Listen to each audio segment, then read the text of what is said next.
इस ईद पर अपने दस्तरखान को मज़ीद ख़ास बनाए खुशबूदार और लजीज यखनी पुलाव के साथ। घर के बने हुए पुलाव मसाले, नरम और रसीले गोश्त और खुशबूदार चावलों से तैयार ये रिवायती डिश हर दावत की शान को बढ़ा देगी। बीफ हो या मटन, दोनों के साथ ये पुलाव बहुत ही मज़ेदार बनता है। रायता, सलाद और कबाब के साथ पेश करें और ईद का मज़ा दोबारा करें। बिस्मिल्लाहिर्रहमानिर्रहीम, अस्सलाम वालेकुम, वेलकम बैक माय चैनल। आज मैं बना रही हूँ यखनी पुलाव, जो कि बहुत ही आसान सी रेसिपी है।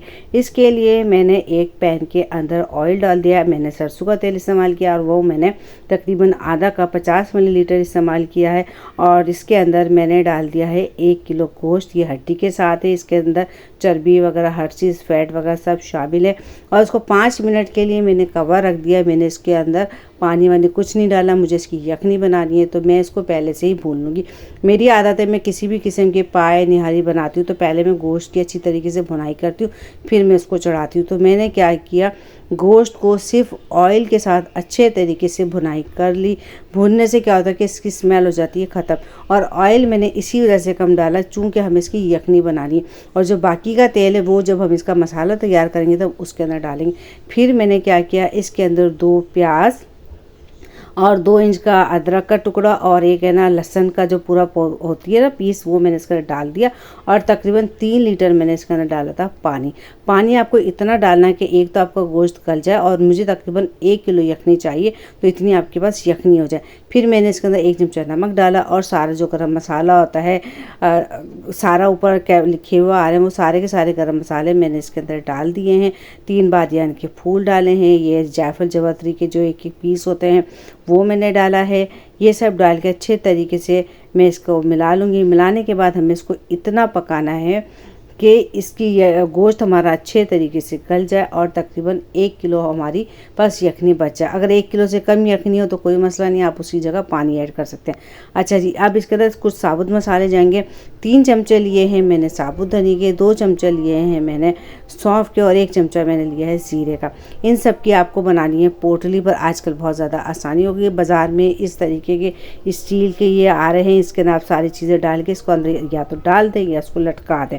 आराम से आपकी यखनी बनके तैयार हो जाएगी और आपको पोटली की भी मसला नहीं होगा कि हमें पोटली बनानी है। अच्छा, बस गोश्त को हमें इतना पकाना है कि हमारा गोश्त अच्छे तरीके से गल जाए और ओवर कुक भी ना हो जाए कि टूटने लग जाए हद से ज़्यादा। तो मेरा तकरीबन 2 घंटे में पक के तैयार हुआ था। गोश्त मेरा तैयार देखिए सॉफ्ट हो गया है और हल्की सी कसर थी तो मैंने इसको बंद कर दिया। अब हर किसी का कुकिंग टाइम अलग हो सकता है, कोई 1.5 घंटे में गल जाए, कोई 3 घंटे में गले, तो कुकिंग टाइम आप अपने हिसाब से देख लीजिएगा। उसके बाद मैंने इसको छान लिया, यखनी मैंने अलग कर ली, गोश्त मैंने अलग कर लिया। और ये जो लहसुन का एक जो पूरा पीस है इसका मैं आपको बाद में बताऊँगी। और ये जितना भी साबुत गरम मसाला था, अदरक वगैरह थी, सब मैंने निकाल ली थी। अब ये फिर मैं बता रही हूँ कि जो साबुत जो लहसुन है इसको हम फेंकेंगे नहीं, इसके अंदर से जितना भी इसका जो लहसुन का गूदा होता है ये सारा निकाल के हम मसाले में डाल देंगे। अच्छा जी, चावल मैंने भिगो दिए थे साथ साथ, तकरीबन 3 घंटे मैंने चावल भिगोए हैं। अच्छा जी, ये सारी आप तैयारी पहले करके रख लें तो पुलाव बनाना आसान हो जाए। और फिर मैंने क्या किया, सरसों के तेल में ही आधा किलो प्याज को फ्राई होने के लिए रख दिया था, क्योंकि यही तेल हमें पुलाव में इस्तेमाल करना है। तो मैंने अलग से, क्योंकि इसमें टाइम लगता है प्याज को फ्राई होने के लिए, तो मैंने पहले से प्याज फ्राई करके अलग से निकाल के साइड पर रख दिए थे। और इसी तेल में से मैंने तेल अपने पुलाव के लिए इस्तेमाल किया था कि ये एक बहुत आसान हो जाता है हमारे लिए खाना पकाना। अच्छा जी, फिर मैंने इसके अंदर डाल दिया था अदरक, लहसुन, हरी मिर्च। इसको बारीक मोटा मोटा मैंने कूट लिया था, ये भी मैंने साइड पर रख दिया था पहले से करके। और ये है हमारा पुलाव का मसाला, सारा सामान आ रहा है कि मैंने इसके अंदर क्या क्या डाला है। इसमें मैंने धनिया डाला है, ज़ीरा डाला है, सौंफ है, काली मिर्चें हैं, लौंगे हैं, बड़ी इलायची है, जायफल जवतरी है, स्टार लीफ है यानी बादियान के फूल हैं, छोटी इलायची है, फिर ये दालचीनी का टुकड़ा है, और ये ना पीपल ये है जिसको लौंग पेपर भी कहते हैं। और ये कबाब चीनी, काली मिर्च से थोड़ी सी अलग होती है। पीपली और कबाब चीनी हमारे जो खाने के फ्लेवर होते हैं इसको बढ़ा देती है और हासिल में भी मदद करती है। ये आराम से पंसार के पास मिल जाएगी। अब इन तमाम मसालों को मैंने अच्छे तरीके से मोटा मोटा कूट लिया था और आप चाहें तो इसको बारीक भी पी सकते हैं। तो ये तकरीबन 4 से 5 चमचे के करीब बना था। ये मसाला या तो इकट्ठा बना के रख दें, यानी ज़्यादा मकदार में ले लें, या उसी वक्त थोड़ा सा मसाला लेके आप इसको बना के साइड पर रख लें। ये हम पुलाव में आखिर में यूज़ करेंगे। फिर मैंने क्या किया, 150 मिलीलीटर मैंने इसके अंदर ऑयल डाल दिया था। पैन के अंदर वही प्याज वाला ऑयल है मेरा। और फिर मैंने इसके अंदर 2 टमाटर डाल दिए थे जो फुल लाल नहीं थे, हरे टमाटर डालें तो पुलाव हमारा ज़्यादा अच्छा बनेगा। फिर जो मैंने अदरक, लहसुन और हरी मिर्चों को पीस के चॉप करके रखा हुआ था वो मैंने इसके अंदर डाल दिया था। और इसकी मैंने अच्छे तरीके से थोड़ी सी भुनाई कर ली थी, पानी भी हमने नहीं डाला था। फिर वो जो लहसुन का जो मैंने पूरा पीस इसके अंदर डाला था उसका सारा गूदा मैंने अच्छे तरीके से निकाल के इसके अंदर डाल दिया। इसको हमें ज़ाया नहीं करना, इसका भी एक अच्छा सा फ्लेवर का। अच्छा जी, इस टाइम आपको पानी डालने की ज़रूरत नहीं है। आप करें जो आपने यखनी बना के रखी थी वही मैंने थोड़ी सी यखनी बना ली थी। अच्छा, यखनी मैंने सुबह तैयार कर ली थी, पुलाव मैंने शाम को बनाया था, तो यखनी मैंने फिर फ्रिज में रख दी थी। इसी वजह से आपको ऊपर चिकनाई जमी भी नज़र आ रही होगी, क्योंकि गोश्त का जो अपनी जो चिकनाई निकलती है वो ऊपर आके जम जाती है। इसके बाद मैंने इसके अंदर गोश्त डाल दिया था। गोश्त मेरा वैसे भुना हुआ है, लेकिन हम थोड़ा सा मसालों के साथ फिर इसको थोड़ा सा भून लेंगे कि एक अच्छा सा फ्लेवर आ जाए। जब गोश्त को हम अच्छे तरीके से भून लेंगे तो फिर हम इसके अंदर डाल देंगे 1 कप दही। खट्टा दही ले लीजिएगा थोड़ा सा, तो उसका ज़्यादा अच्छा जायका आता है। उसको अच्छे तरीके से हम फेंट लेंगे।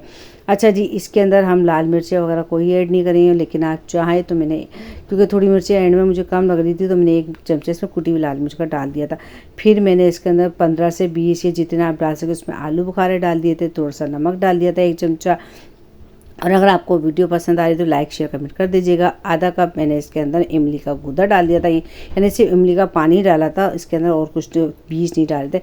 फिर मैंने इसके अंदर तकरीबन 5 प्याले के करीब यखनी डाल दी थी, और 1 प्याला मैंने पानी का डाला था, क्योंकि मैंने 3 पाव चावल लिए तो उसके हिसाब से मैंने 6 प्याली यखनी यूज़ करनी थी। तो मेरे पास 1 प्याली कम थी, तो मैंने उसकी जगह पानी डाल दिया था। और 10 मैंने हरी मिर्चें लेके इसको मोटा मोटा सा काट के इसके अंदर डाल दिया था। और आधा कप मैंने इसके अंदर डाला है पुदीना। मेरे पास ताज़ा पुदीना नहीं था तो मैंने सूखा हुआ पुदीना डाल दिया। अब आपके पास जो पुदीना वो डाल दें।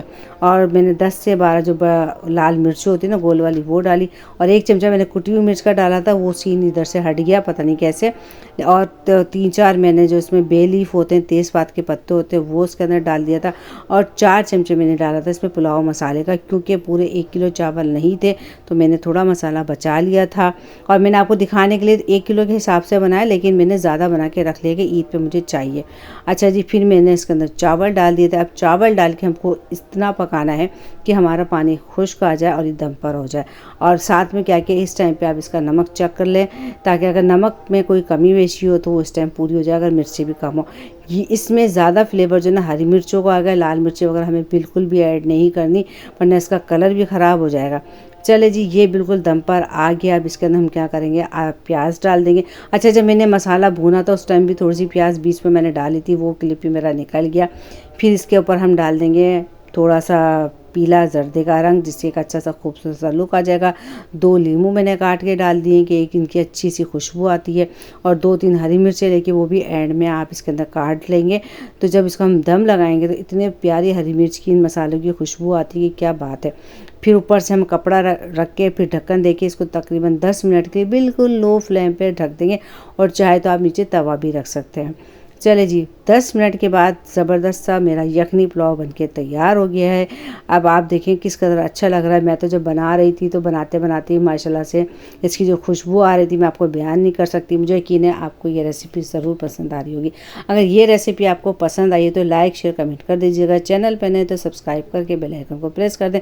अच्छा जी, एक और अहम टिप ये है कि कभी भी पुलाव या बिरयानी का जब आप ढक्कन हटाएं तो कभी भी इसको फ़ौरन चमचे से नहीं हिलाएं। इसको 2-4 मिनट के लिए पहले छोड़ दें, ताकि उसकी थोड़ी भाप निकल जाए। अगर आप फ़ौरन चमचा चलाते तो क्या होता है, चावल हमारे टूट जाते हैं। मैंने 5 मिनट के लिए छोड़ दिया था। बहुत ही ज़बरदस्त और मज़ेदार सा यखनी पुलाव बनके रेडी हो गया है।